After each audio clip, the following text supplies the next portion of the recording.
Bueno, hoy vamos a meternos de lleno en El lobo estepario, de Hermann Hesse, para hacerle una especie de radiografía al alma de uno de los personajes más complejos y fascinantes que dio la literatura. Vamos a ver qué hay detrás de esta figura tan particular.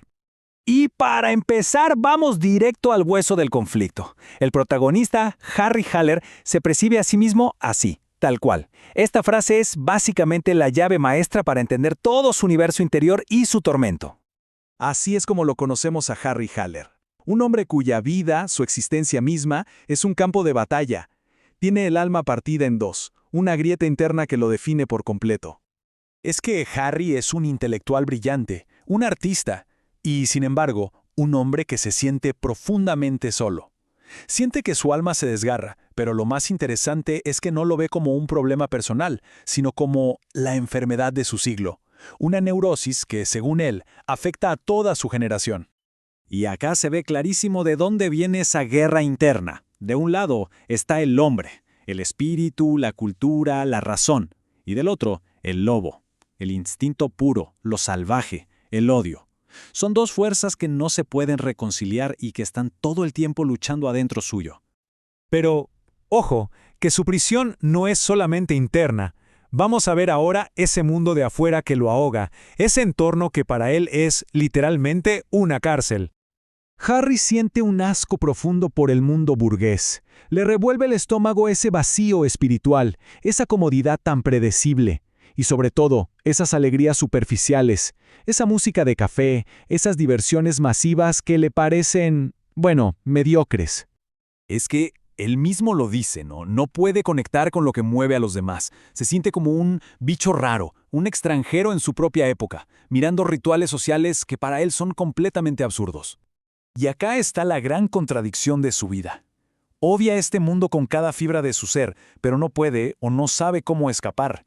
Vive en casas burguesas, limpias, respetables. O sea, su vida es una traición constante a sus propios ideales. Justo en el momento más oscuro, cuando Harry está al borde del abismo pensando seriamente en el suicidio, la realidad como la conoce se quiebra, y de la nada aparece una invitación, una puerta a otro lado. Esa noche es un antes y un después.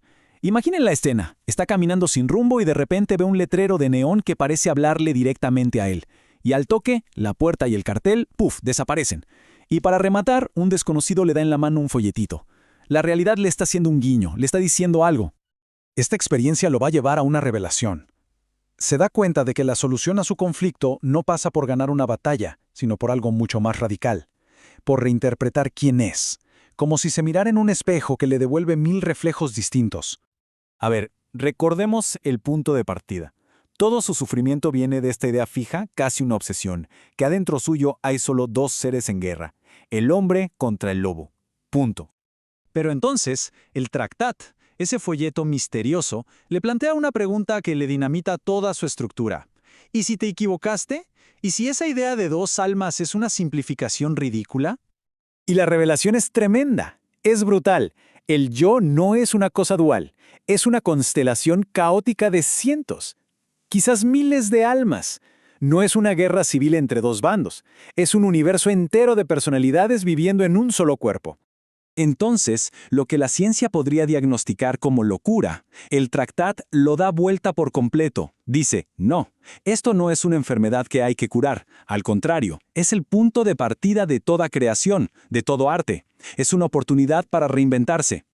El camino que le propone es entonces un arte de reconstrucción. ¿Cómo funciona?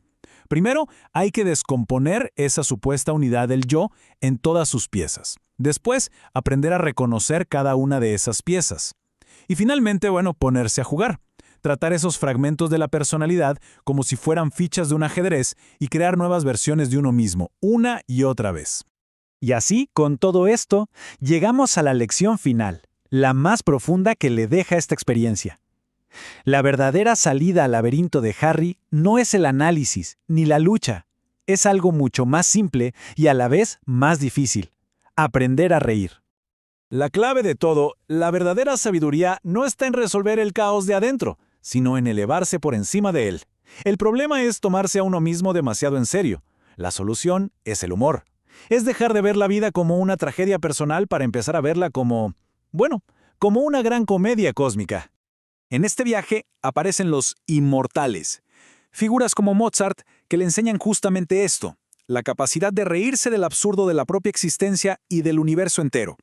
Le muestran que la gran tragedia de la vida, si la miramos desde la distancia correcta, puede ser una especie de chiste divino. Y esa risa es lo que, al final, libera. Al final del día, todo se reduce a esta verdad, que resuena en esta cita. La verdadera iluminación, la verdadera libertad, empieza en el preciso momento en que dejamos de tomarnos tan, pero tan en serio.